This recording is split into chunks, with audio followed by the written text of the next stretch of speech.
we're about to move on to another story I wanted to get into.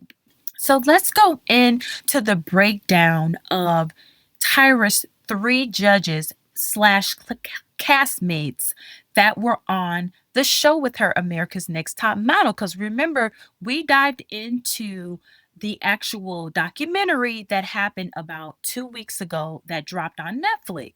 And it's really shocking because I don't think anyone knew that the documentary was going to be kind of targeted at Tyra for being such a tyrant, and nobody really knew what was going on behind the scenes on the show. So basically, what I was covering was the relationship that she had with her three judges slash castmates and how their friendship just dissolved. So let's start with Jay Manuel. Okay, so Jay Manuel was Tyra's creative director and he was her former makeup artist. That's how they met, right? So their friendship ended after Manuel decided to leave the show.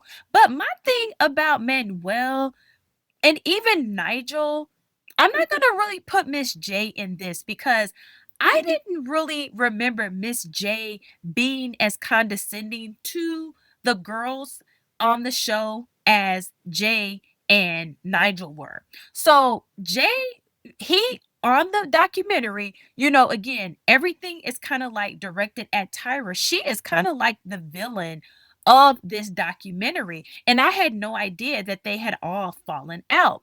But for Jay to kind of act like, oh, he was so innocent and he decided to leave the show because he just wasn't with all the stuff that how Tyra was treating the girls, the models that were the contestants on the show. Now, I can't speak for what was going on in his mind, but I can speak from what I saw. Like he was just as complicit in putting down the girls as Tyra was throughout the show. But all of a sudden, he decided after he didn't really specify the situation that happened, but he decided to leave the show. Now, he speaks that he went to Tyra and let her know that he wanted to leave the show. And after that, the only response he got from her was that she was very disappointed in him. And then I believe the executives talked to him and asked him not to leave the show. And basically, he was like, he didn't want to get blackballed in the industry and it felt like he had to stay. So, as he stayed on the show, you could tell the distance that him and Tyra had for the rest of the seasons that he stayed on the show. Now, you did 18 seasons with your guys, and really, what I can say about that is that these were your coworkers that helped you build up your show to where it was. And as far as with Nigel, what dissolved their friendship because he stayed pretty active on the show even after Jay kind of distanced himself from Tyra, even though he was still on the show. Nigel still seemed pretty close to Tyra. It didn't seem like they had any type of issues or there was any drama or negativity in between them throughout the show. Now, and as far as Miss J, also, he was, of course, remember the one who taught the girls how to walk. He was somewhat of a creative director as well. You have to give him his credit. And he also said that he had been knowing Tyra since she was 16 years old. He was also a judge on the show. Again, he also was a pivotal person on the show that helped catapult Tyra's show to where it was. And he also said that, of course, he was fired as well. So they were all three fired at the same time once there was a new owner of the station that the show was being played on. However, it seemed like Tyra leaked to the press that they were going to be fired, so it didn't look so bad on her and her executive producer who produced the show. Now, what that means is that she was kind of covering her own ass because she was going to still continue on with the show, even though she was firing her judges, her castmates. And it was really about money. I guess the new owner of the show maybe wasn't going to invest as much money into the show. And so some pay cuts had to come, and they were just saying that they were all shocked. They had no idea that they were going to be fired. They also all stated that they didn't have any real backup plans. They were really blindsided by the firing. However, this takes me into speaking about a lot of the incidents that happened on the show, with one of the young ladies being filmed while she was being essayed by a young man during a photo shoot. And then they used that very photo that she complained about when they were judging her. So it was kind of like a smack in the face. And during the documentary, Tyra has a habit of like deflecting and defending herself using the term, well, it's not like that now, or back then it was okay. Girl, it was never okay. Okay.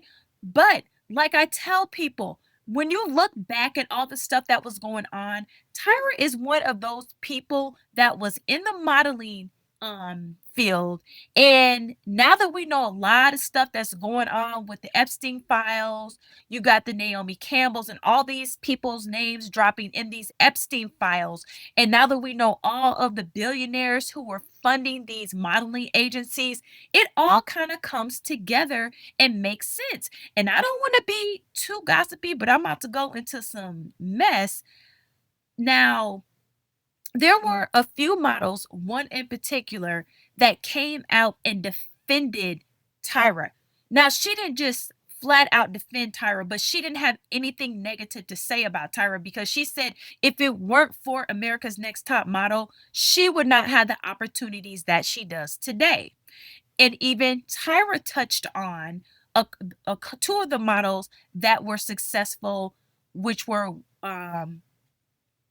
so Tyra named Eva Marcel, Isis King, and Winnie Harlow.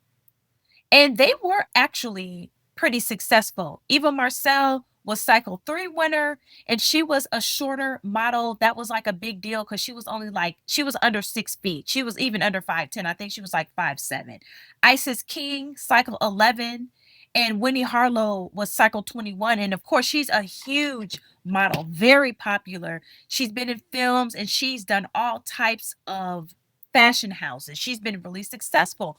Well, I just kind of, had a side eye, again, knowing all of the stuff that we know. What exactly did they do that the young girl like Danielle didn't do, where they were successful and she was not? Because there were multiple models that speak about winning the competition, either going broke or not even having a modeling career after leaving the show. Why was there only 3 young ladies after 20 some odd cycles of this show that were successful at modeling? And then again, Tyra was very defensive, and she really absolved herself throughout the whole documentary. Like, hey, it wasn't me. It wasn't me. I don't know what happened, when it was your show. And this is what you promised these young ladies moving forward. So, you guys, let me know what you think in the comments. I'm going to be back and go a little bit further with this America's Next Top Model documentary, because I think it's necessary, because it was very traumatic to see the behind the scenes of what happened with the judges, what happened with the girls, and how Tyra is just still absolving herself and being defensive like, hey, it wasn't me. Let me know what you guys think, and we'll see you on the next video. Thanks for watching, guys. Jay Tells the Truth. Stay tuned if you want to keep up with celebrity gossip, politics, and more. If you liked the video, hit the like button, and also don't forget to subscribe.